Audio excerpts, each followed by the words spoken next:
Okay. So this is actually a talk that I gave to the Tax Lien Association a couple years ago. And it was great. Got good reviews, a lot of information, but let's go and get started. Okay. So I've been a tax deed investor for nearly 40 years. I'm going to read from my notes and then I'll comment. All the stuff that I teach is stuff that I learned in the streets. So none of this is conjecture. None of this is from the last tax deed book that I bought. As a matter of fact, I've never bought a tax deed book.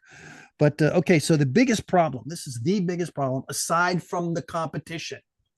Competition is always going to be a pain in your backside, but this is part of the tax deed world that you have to learn how to get insurable title.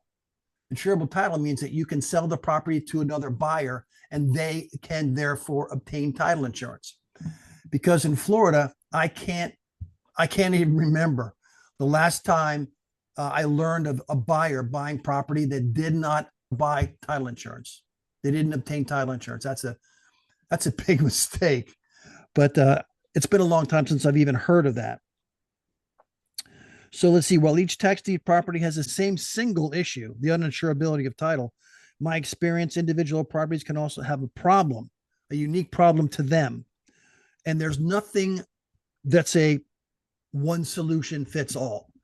There are three ways, and I'm not going to suggest that the legislature was wise when they gave us these, but there are three ways, and each one is used for a specific problem or purpose. And I'm going to get into it in detail. Let's talk about this first. Why do Florida tax deeds require curing? Does anybody want to take a guess? You can be brave and you can shout it out, or you can leave it in a chat and I'll read it to everybody. Does anybody want to take a guess on why we have to clear title for tax deeds? And don't tell me because it's not clear. That's not the good answer. Anybody want to take a shot? Is it because there could be other liens on it? Other liens. That's one reason, but To remove any claims of ownership? to remove any claims of ownership. Okay, you guys are. I like the way you guys are thinking, and thank you for the response. Okay, the reason that tax deeds require curing, and when I get into it, you're going to understand it a lot better and more clearer. But the reason each tax deed needs to be cured is because there is no due process in Florida for tax deeds. And due process is simply the act of you being notified, or the person that's delinquent with their taxes being notified and having a chance to reply to somebody somewhere. Now, you'll hear due process in the court of law all the time, but in Florida, the tax deed process is not judicial. It's administrative. So that's something you're going to have to get your head around, that there's no judge to go to. There's only an administrator that's going to follow the rules set by the legislature in Florida Statute 197. If you've never taken a look at Florida 197, I don't blame you. It's boring reading, but I'm going to be referring to it here in just a few minutes, and you'll begin to get a little bit more of a grasp of what I'm talking about. Okay, real quick, there's three ways to secure title, insurable title. One way is to hold on to the property, pay the taxes for 4 consecutive years, and then you can approach a title company after that. You can go to any title company that you want, and they'll do the research. They'll see the deed. They'll count 4 years past. You pay the taxes, keep it current for the 4 years. They'll issue a title policy if you want to sell the property. So that means you have to wait 4 years. So you can file a quiet title lawsuit. I know that everybody's afraid to death of a quiet title lawsuit. There's no reason to be afraid. And I'm going to get into the dirty details of the quiet title lawsuit tonight, and you'll feel much more comfortable about it after we're done. Or there's something that came up within the past 20 years. And what that is, you can hire a specialty title underwriter. A specialty title underwriter. I'm going to get into all this stuff. I'm going to get right down into the dirt tonight. The one thing I want you to understand is your exit strategy has a lot to say with what the best way to clear title for you is. And I'll give you an example. if you're going to be a landlord and you're going to plan on holding the property for 4 years or more, you don't have to do a thing. You don't have to notify anybody. You don't got to file a lawsuit. You don't have to do a thing. And if you change your mind 2 years in, you can always file a quiet title then, or you can use a specialty title or underwriter at that time. But the benefits of holding the property for 4 years, you don't wake anybody up. And I'm going to explain that to you as we get going. Okay, so here we're going to go. When somebody doesn't pay their taxes in Florida every June, there's something called a tax certificate sale. Tax certificates are, they're interesting, but very powerful documents. I'm not going to get into it. Last week, I trashed this guy that's offering a class here in Orlando on why aren't you investing in tax certificates, but he's promoting tax certificates throughout the nation. I only know what happens in Florida. Tax certificates are great if you're happy with a 5% return. If you don't want 5%, or if you need more than 5%, you shouldn't be buying tax certificates, because 5% is all you're going to get. I don't care what they say. Oh, I'm going to get 18, 17, 16. Baloney. The competition will prevent you from getting anything more than 5%. That's a story for another day. But a tax certificate holder, they have to hold it for 2 years. After 2 years, the next step in the process for them to try to force the money out of the property that they financed is they have to make an application for a tax deed. Now, there are several steps to the application. Number one, the application requires full payment of any other outstanding certificates. And this is not a class on tax certificates, but I will tell you, it has to be 2 years old. Chances are they might be an additional year, maybe a third year that was sold a year before yours. So I don't want to complicate anything, but you have to bring the property current with regard to all tax certificates that are outstanding. So in any event, you pay all the fees of all the outstanding certificates. There's additional fees and costs for the clerk. They also, by statute, are required to order a title report.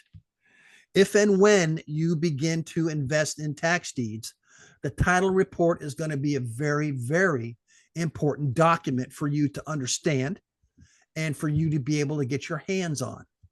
Now, there are some counties in the state that I simply refuse to be the buyer of a tax deed.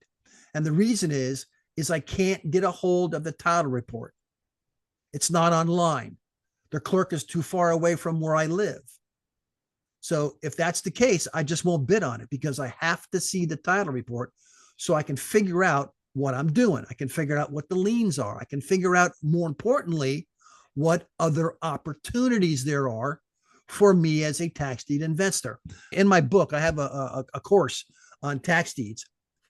I list 13 additional ways to make money on a delinquent tax situation, that being a tax certificate being issued or a tax deed sale application being made. 13 different ways. And this, I'll give you a little clue. This is one way. So I look on the title report and I want to see if there's any mortgagees, if there's any outstanding mortgages on the title report.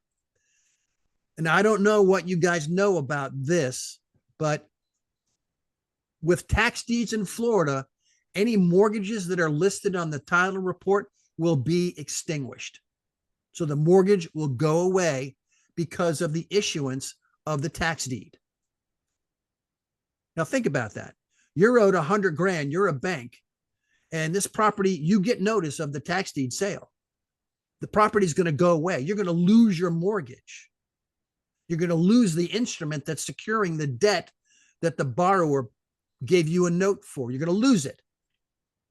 So what am I going to do as an investor? I'm going to contact that bank. I'll get notice of the tax deed sale maybe 2 or 3 weeks before the sale takes place. And I'm going to make an offer to buy that mortgage. Okay, so let's go ahead. Tax deed application. Now I'm reading directly from the statute, and I'm going to emphasize the things I think are important. These are my show prep notes. You can get these at the end I'll show you how to do it. Okay. 197.512. Upon the receipt of the application and after the proper charges have been paid, i.e., all the certificates have been paid, the clerk shall publish a notice once a week for 4 consecutive weeks at a newspaper selected and provided by 197. That's the statute. The form of the notice of tax deed application shall be prescribed by the department. No tax deed sale shall be held until 30 days after the first publication of the notice. So what that means is that we're going to advertise it in the newspaper. You have to find which paper advertises your tax deeds, if that's the way you want to get them. Okay, so let's see. The next thing is there has to be a proof of publication or posting of the notice provided in the section further. Okay, there's nothing. It just has to be in the newspaper. Everybody has to be able to see it. And that's where we begin. That's our application is being taken. And now you're going to get a notice of the sale. Okay, now here's an important piece that I want you to understand. 197.522, notice to owner when an application for tax deed is made. The clerk of the circuit court, now that's what the statute says. I'm thinking that this is an administrative process in Florida. It's not a judicial, but maybe the clerk has something to do with it. I don't care who sends the notice out, but okay. The clerk of the circuit court shall notify by certified mail with return receipt requested. Okay, the application for tax deed has been made. Such notice shall be mailed at least 20 days prior to the sale date. If no address, I love this part, if no address is listed in the tax collector's statement, then no notice shall be required. This is reason A on why we have to quiet title, because nobody's getting notice of this sale in this instance. Okay, so the next thing is the clerk shall enclose with every copy of the mailed statement as follows. And there's a giant, I'm telling you, it's warning like in 50-point font. That's what it says. It's a letter. It says warning. And here's what it says. There are unpaid taxes on the property in which you own or in which you have a legal interest. You see that, a legal interest? That means everybody that appeared as having a legal interest on that title report is getting that giant warning letter. Okay. The property we sold at a public auction, and there lists the date. Unless the back taxes are paid, to make payment and receive further information, contact their clerk of the court immediately, and they give an address and a phone number. Okay, so the clerk shall complete and attach an affidavit. The certificate should be signed by the clerk with a special seal affixed.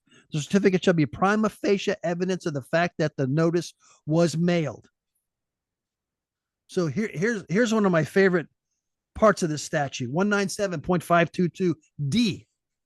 The failure of anyone to receive notice as provided herein shall not affect the validity of the tax deed issued pursuant to that notice. Now, what that means is the clerk has to go through the process of putting all the mailers together, making sure all the copies are right, and sending all the mail out. But if the people don't get the mail, it doesn't matter. It's not going to affect the tax deed. It's not going to matter. Unlike foreclosures, if there's something that gets goofed up in a foreclosure, the judge won't do it. You won't sign it. You'll have to go back and redo it. In foreclosures, you have an attorney on the other side fighting against you. Nothing is ever correct. Okay, let's see. I'm going to continue. This is all with the application, but I'm reading a little bit more into it. Okay, the sheriff is going to go to the property address, and if the homeowner is there, they will give them this notice. If they're not there, it's sufficient for the sheriff to post it on the front door. And again, 197.522, paragraph 2A, the inability of the sheriff to serve the notice on the legal title holder shall not affect the validity of the tax deed issued pursuant that notice. Unbelievable. So I hope it's becoming more clear to you why we have to clear title. There's absolutely no process. This process could begin with an application, end at a sale, and the party that owns the house never see the notice. They say to me, Rich, how's that going to happen? Well, I'll tell you how. Let's say your house is rented out. Your tenant doesn't tell you about the notice that's posted on the door. The first notice you're going to get is when you go to collect the rent and the tenant's not there anymore, and Bill Smith, investor, now owns your house. Nothing matters. If you didn't get notice, too bad, so sad. Okay, also, just as an aside, all the contiguous property owners, they're also going to get notice. So not only are you going to be embarrassed by the fact you're losing your property by tax deed. Oh, listen, things happen in people's lives that they don't want this to happen. This is the last thing they want to do is lose their house. But all your neighbors are going to find out. They're all going to know because back in the day, it was like a farmland. So they wanted the neighbors to be able to come and bid on it, especially if they were attached to it. So it makes sense, but it doesn't help. Doesn't help you. Okay, so now let's move on. We've done our application. You see that there's no due process. Oh, and by the way, I'm going to say this a few times. In my 40 years, I have never seen one tax deed set aside. And if you're a foreclosure investor, that's an amazing number because foreclosure sales get set aside all the time. Because that process is so locked down and so clearly within the statute. And there's a judge, he's human. There's attorneys, they're human. And they like to bill for shit. Pardon my language. Okay, so the whole thing tonight was about clearing title. So let's figure out how to do that, eh? Okay, so we talked about why they need to be cured. And here's the reasons: there's no authority to adjudicate guilt or innocence. In other words, you don't get service and you don't get to go to somebody and say, hey, wait a minute, there's a mistake. All the parties only receive notice of what's coming. And there's only one defense to a tax deed. I already paid it. That's it. If you didn't pay it and you don't have proof of payment, you'll never set it aside. So there's no due process in Florida. And I hope that you guys are a little clearer on that after this tonight. Okay, so let's see what goes next. Okay, so we have 3 ways to quiet title. Here's the first way: hold the property for 4 consecutive years. Now I'm going to read from my notes and then I'm going to comment. The person who owns the tax deed may choose to pay the property taxes for 4 consecutive years after acquiring the tax deed. In my opinion, this is the quietest way to clear title. There's no additional notices to anyone. Therefore, there's nobody there to potentially object. My point with this method is that if you don't make any noise, maybe everybody goes away. And that's true. However, there's a downside unless you're prepared to be a landlord, and you better be, because you don't want to sit with that property vacant for 4 years without you getting any money for it, unless, of course, you're going to live in it. But it could develop into a black hole. So you're going to say to me, Rich, have you ever held a property for 4 years to clear title? My answer is no way. It doesn't give me enough flexibility or maneuverability. I have to be able to do things with my property. Whether I want to sell it, I want to refinance it, whatever I want to do, I can't do it until title is cleared. And stuff comes up. 4 years, I can't even remember yesterday, much less 4 years ago. So I do not endorse this unless you are guaranteeing yourself. Your exit strategy is only to buy and hold. That's it. Any other way, you have to choose one of the other 2 ways to do this. Okay. The next one, see what it is. Oop, I didn't want that one to be next. That one's next. Okay. So I'm going to follow my notes rather than my PowerPoint. I'm sure you'll understand. Okay. So you're going to file a quiet title lawsuit. Okay. Again, I'm going to read from the statute and then we'll discuss it. So quiet title. Okay. Because you have to file the quiet title action in the county in which the property is situated. In other words, if the property is situated in Dade, you cannot make application in Broward. It's got to be in Dade, where the property is situated. Okay. And you make it against the parties who have a claim against the property. When you file your lawsuit, all the parties listed as having interest in the subject property, they have to receive personal service of your complaint to quiet title. So again, we're going back to that title report. Anybody named on that title report has got to receive service of the quiet title lawsuit. Okay. The list of persons requiring services available from reading the owner encumbrance report or the tax report. Now, this is a very important feature that I want to bring up to the surface before most of you even think about it. Most of the parties will simply ignore the lawsuit and be defaulted out. I don't know what you know about lawsuits, but when you get served with a lawsuit, you get 20 days to answer. If you don't answer, you get defaulted out so that the judge removes your claim in that lawsuit by being defaulted out. If you get defaulted out, you can get back in, but it's going to cost you. Okay, so even those that answers, listen to this, have no defense unless they have proof of making the required tax payments prior to the issuance of the tax deed. There is, however, the risk of waking a sleeping dog. Like, let's say Mr. Wilson lost the property. He died 4 years ago, 2 years ago, a year ago, doesn't matter. And his daughter, Susan, wants to try to get the property. She wants to try to make a claim for the surplus. Sorry, Susan, you can't do it. You may be able to have a claim for the surplus, but that's a story for another day. But what happens when you file this lawsuit? Susan gets notice. She's going to go ahead and get an attorney, maybe not. And if she gets an attorney, it's going to cause the whole process to drag. And because we're investors, time is money. And if you're involved in a lawsuit, if your lawyer tells you it's going to take 60 days, it's going to take 120. So you know that it's going to take more time. Okay. You should be able to find a local attorney, local to the property, not local to you. I buy something in Hollywood, Florida, I'm using a Hollywood lawyer because Hollywood lawyers know Hollywood judges. So you want to stay with your attorney in the county that the property is situated in. It's going to make it much easier for him to file the lawsuit. He's going to be much more comfortable in that court. I can't give you too many other reasons other than just do it. File the lawsuit with the attorney in the county where the property is situated. Okay, you can find a local attorney local to the property. It's probably going to cost you about $4,500. I know. And if, depending upon your strategy that you're going to use when you acquire the property, you have to price it in if you're going to have to file a quiet title lawsuit. You have to price that $4,500 in. Now, $4,500 is generally for maybe 2, maybe 3 defendants.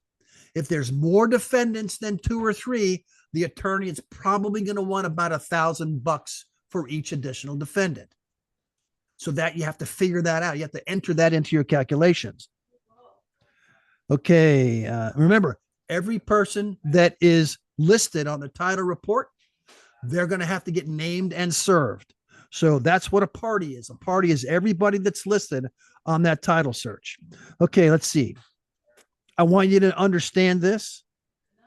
I've been doing this a long time and I've only seen 0. That's right. 0 tax deeds that have been set aside ever.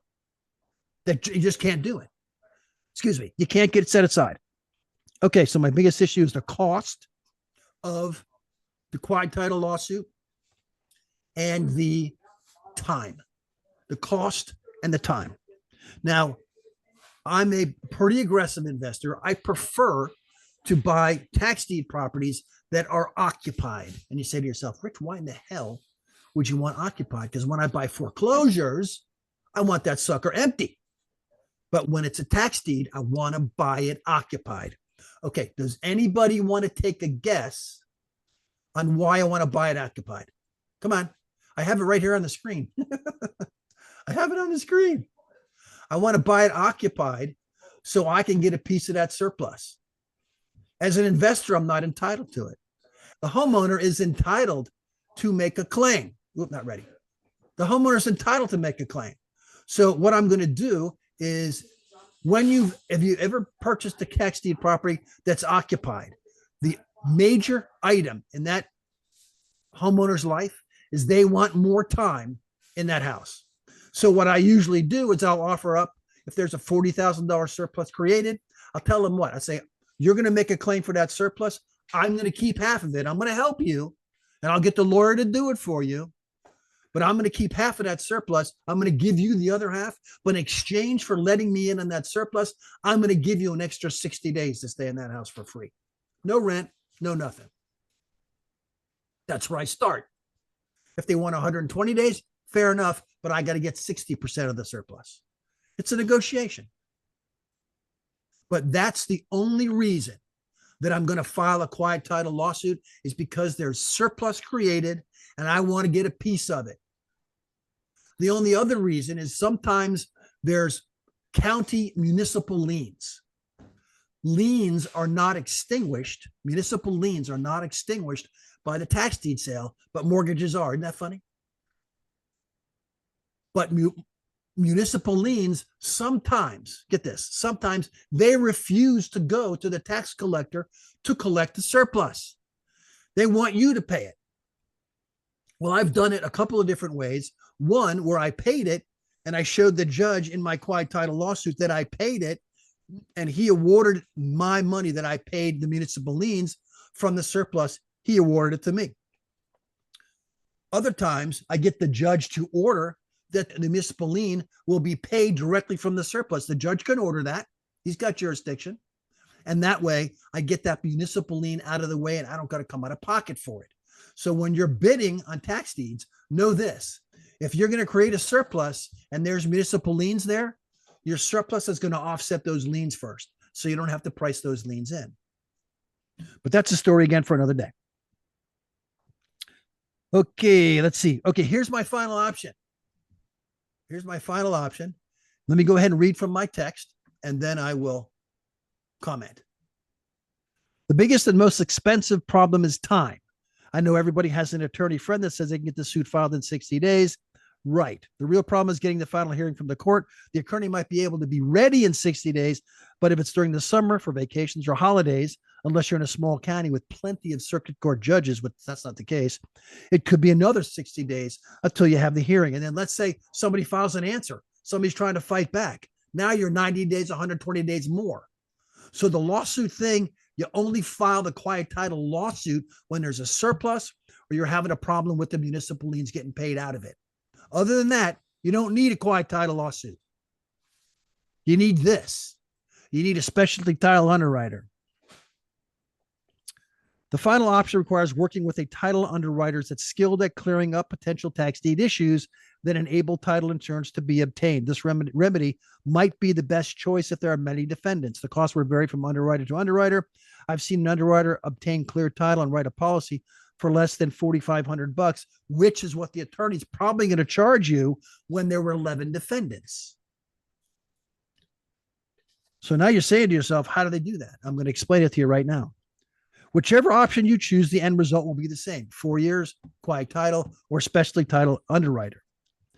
You would have acquired a tax deed property through a tax deed sale, obtained clear title, and allowed enough time for the use for you to sell the property as a warranty deed to a buyer. Contrast the above situation to mortgage foreclosure. When the mortgage is foreclosed, the property may be auctioned to the mortgagee or the new owner. The new owner receives a certificate of title, which is clear, requires no additional legal action to obtain for title insurance or to sell the property with a warranty deed. Can you guess why? You don't have to guess. It's getting late. I'm telling you, because every party in a foreclosure lawsuit was served with due process, because the judge can't continue unless everybody is served. Okay, so let's see. Special title underwriters, they clear title by doing additional research on how the tax deed sale was procedurally sufficient. Were all the parties given proper notice? All the addresses on the notices correct? Okay, so essentially what they did is, remember how I tell you that the clerk it's an administrative deal. And all they have to do is send notices by mail, sometimes certified mail. Sometimes they post the property and the sheriff gets some return. These specialty underwriters can clear title for you by just getting a copy of the tax deed file. They don't have to see any responses from anybody. They don't care. They want to make sure that the tax deed was issued pursuant to all the laws in 197. And if it was, they will get you clear title. Everybody sit down for this. Under 20 days. Not every time under 20 days, because the clock really starts to tick after they receive the information from the county that they're asking for. And essentially what they do is, when you hire them, you pay them their fee, and then they contact the county. They get the tax records for the clerk pursuant to this tax deed application. They go write down the statute and they just check them off. This was done, this was done, this was done. And voila, they'll issue you a certificate for title insurance. Now, they don't issue you title insurance. You have to bring the certificate to whatever title insurance company they are underwritten by. And it's not like it's Billy's Title Service. These are national title insurance companies that they write for. So you'll be able to go to almost any title company and get your title insurance with this certificate. So remember, you don't get title insurance from these guys. These guys check out the file and will give you a certificate that entitles you to get title insurance. If it's nothing else, I hope everybody has a great evening. Keep an eye out because I do this, the 25 minutes. I do it a couple times a month. And I look forward to the next time I get to see y'all. Thanks very much for stopping by. I hope you enjoy your tax deed adventures. And I'll see you again at the next 25 minutes of real estate. Thank you much. Bye-bye. Bye-bye.